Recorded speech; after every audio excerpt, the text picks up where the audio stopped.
Olá pessoal, hoje eu quero falar um pouquinho com vocês sobre os tipos de obsessão. Obsessão são as influências espirituais. Então eu quero falar sobre a ressonância de espíritos diversos. Quando isso acontece?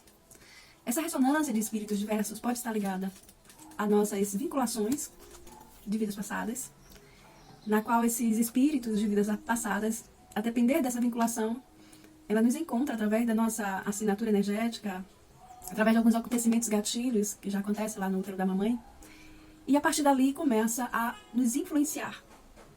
Naturalmente, essas entidades que estão ressonantes sobre o nosso campo, como obsessores, têm relação com o tipo de relação que nós tivemos com elas em outras vidas.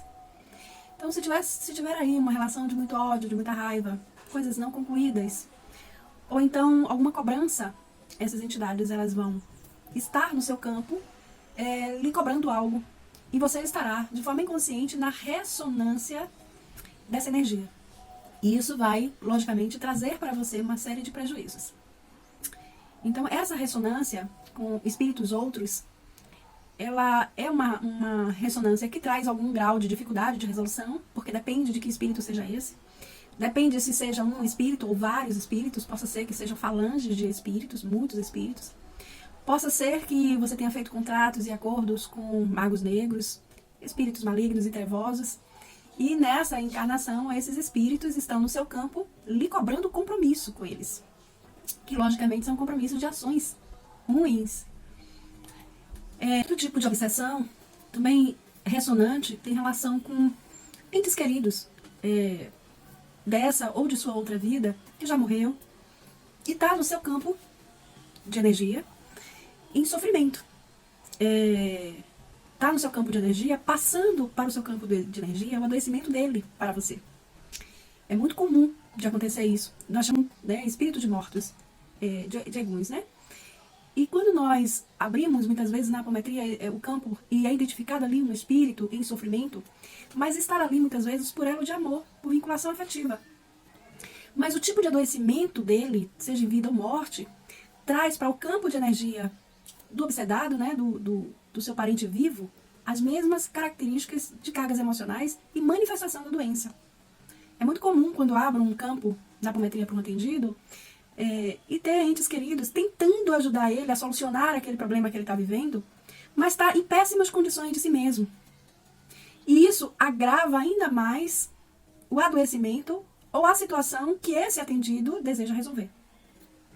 Inclusive, conforme seja o tipo de morte, pode gerar em você as mesmas características do adoecimento do espírito. Então você está em ressonância com o espírito doente, com o espírito sofredor, e passa a manifestar no seu corpo, por ressonância àquela energia, o mesmo adoecimento.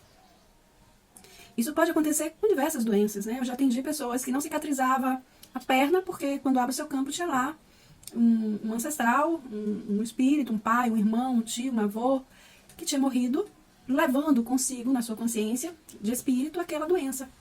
E ao tratar e ao liberar esse espírito, o processo de cicatrização se torna efetivo no atendido. Paciente com depressão, né, com um baita de uma tristeza, uma angústia, coisas que não consegue resolver, e pode estar em ressonância com um ancestral, um pai, uma mãe, né, que teve um estado emocional como esse. Então esse quadro de obsessão por ressonância, ele é complexo porque tem infinitas situações, e os elos e vínculos, eles podem ser quebrados, né, através da apometria. Agora eu quero falar um pouco sobre outro tipo de obsessão, que tem relação com as nossas personalidades múltiplas, que fazem parte do nosso próprio eu, do nosso próprio espírito. Agora, essas personalidades múltiplas são parte do nosso eu, que viveram experiências em nossas vidas passadas. É considerada um tipo de obsessão complexa de ser identificada pela maioria dos trabalhos espirituais. Nós conseguimos, na apometria, identificar essas personalidades e trabalhar essas personalidades. Então, essas personalidades múltiplas, que pode ser mais de uma, inclusive, e quanto mais personalidades múltiplas estão ativadas e interferindo na consciência do ser encarnado agora, mais distúrbios de cargas emocionais, de questões psiquiátricas, questões de personalidades, esse indivíduo vai ter. Questões comportamentais, né? E muitas vezes essas suas personalidades múltiplas, a depender das suas condições, normalmente são condições muito ligadas à matéria, são condições de sua consciência que não investiu no ser, entende? Não investiu nas conexões amorosas, não investiu ou não se alinhou a uma consciência crística. Então ela fica registrada no nosso banco de memória dos nossos corpos como memórias dessas personalidades com traços fortes a serem trabalhados a cada encarnação, e muitas vezes nós não nos damos conta disso e não sabemos disso. Então essas personalidades elas tendem a dominar a consciência, né, do indivíduo que está sobre ela. E isso acontece quando, Bela? Quando essas personalidades de aspecto negativo, que vão influenciar a nossa encarnação, elas precisam se reconectar ao divino, né? Todas aquelas partes do nosso eu que já se conectaram com o ser, né, com a essência do ser, os atributos do ser crístico, ela retorna à fonte eu sou. E todas aquelas personalidades, traços do nosso eu, de vidas passadas, que não alcançaram isso, elas ficam acopladas no nosso perispírito, esperando uma oportunidade para se fazer presente. Que oportunidades são essas? É aquilo que a gente chama de gatilhos, que é um acontecimento, que é um cheiro, que é uma situação, e vai trazer essa personalidade a atuar em nossa vida. E de repente você está lá muito agressivo, você está lá com muita raiva, você está lá sem gostar do pai, sem gostar da mãe, em conflitos dentro do relacionamento. E o que está acontecendo ali? Muitas vezes essa sua personalidade foi ativada. Essa personalidade, esse eu seu de suas vidas passadas, que coexistem em você, dentro de você. Não só como memórias dentro dos seus corpos, né? Mas também como fractal de consciência, tem autonomia. E aí, essas múltiplas personalidades, ela vai promover desequilíbrios no seu comportamento. E você vai estar pensando que existe um obsessor externo, e não é externo, é parte do seu eu que precisa ser tratado. E também na apometria, quando realizamos a apometria dos corpos, agimos nessas consciências de múltiplas personalidades, que influencia prejudicando a encarnação e a evolução ou a reconexão com a parte crística do eu. A gente já viu casos de pessoas que estavam tão dominadas por personalidades múltiplas que perdeu a sua identidade pessoal. Eu vou trazer aqui um caso de um atendimento que realizei, na qual a paciente ela estava com distúrbios de personalidade, se sentindo perseguida, identificada com esclerose, um grau mental de avanço e de muita complexidade. Então, quando nós começamos a atender com a apometria e também realizamos a apometria dos corpos, né?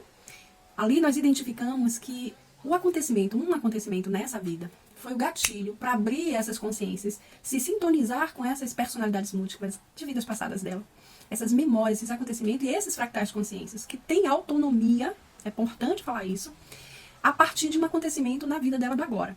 Então ela é uma mulher negra e vive lá na Suíça. E um dia lá no mercado na Suíça, ela foi acusada de ter roubado algo. E ela, naquele momento, ativou todas as personalidades dela, ela se sintonizou com a personalidade dela de vidas passadas, na qual ela, como negra, sofreu diversos tipos de abusos, diversos tipos de injustiça e se sentiu perseguida. Essas personalidades foram todas ativadas simultaneamente e provocou no comportamento dela o senso de estar sendo perseguida.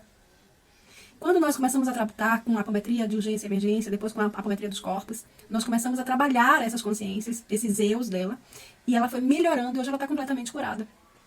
Só para que vocês possam entender como agem as personalidades múltiplas que coexistem em nós. E ela não tem nada a ver com uma ressonância de outro ser. São seres, são nossos eus que precisam ser trabalhados. Que também a gente fala aqui como se fosse eu sombra, né? As consciências em nós e a partir de nós que não se ajustaram à luz ainda, à divindade pessoal. Outro tipo de obsessão, também considerada obsessão complexa, tem relação com as subpersonalidades. As subpersonalidades têm relação com a nossa vida do agora, essa encarnação. E são experiências que nós vivemos nessa encarnação que promovem traumas, que promovem sofrimento, que promovem dissociação do eu. E fica a memória nos nossos múltiplos corpos. Além da memória, os fractais da consciência, que podem se dissociar e grudar e ficar paralisado, congelado naquela linha de tempo. E precisa ser resgatada para que, de fato, a situação trauma, a situação gatilho, a situação seja resolvida. Então, as nossas subpersonalidades, elas influenciam de forma a causar em nós uma série de prejuízos. Inclusive, prejuízo autossabotadores. Né? Eles se tornam obsessores de nós mesmos. Seria uma auto-obsessão também. Por quê? Porque ele está cristalizado naquele sofrimento. Ele está cristalizado naquela carga emocional, naquele trauma, naquela experiência vivida. E ele só pensa, o eu dele, esse fragmento do nosso eu, que está dissociado, perdão, ele só pensa naquele acontecimento. Então, quando a gente lida com uma situação com outro, que aciona uma memória similar, esse eu, que é parte de nós, ativa ainda mais. E aí causa medo, causa autolimitância, causa escassez, causa dificuldade nas relações. São sabotadores das nossas realizações, da nossa saúde, do nosso sucesso, da nossa alegria. Então, trabalhar as subpersonalidades também fazem parte desse trabalho que nós realizamos com a apometria dos 7 corpos. Espero ter trazido um pouco de consciência para vocês, esse universo obsessor, como ele funciona. Ainda tem muito mais coisas, muito mais coisas. Né? Temos também os dispositivos que são implantados por seres nos nossos múltiplos corpos, que também são removidos através de cirurgias etéricas nos corpos astrais, com a apometria dos 7 corpos. E tantas outras coisas, né, que encontramos ao desdobrar os múltiplos corpos.